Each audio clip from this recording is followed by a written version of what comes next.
Today on Mondays with Milt, we're going to be talking about sheet metal weld cells.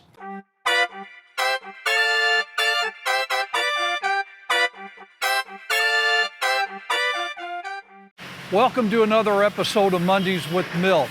You know, WireCrafters is known to be one of the largest manufacturers of wire mesh partitions, but that's not all that we make. You know, we do a lot of sheet metal panels.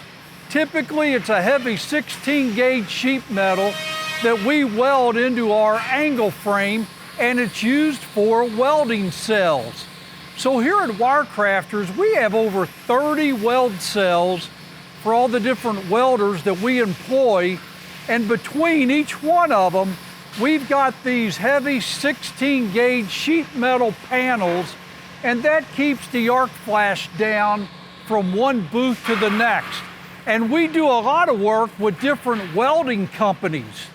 So if you have welding areas in your facility, give us a call. You can go to WireCrafters.com and you'll see where we do sheet metal weld cells, and that can really help you divide up your welding areas and keep all your employees safe.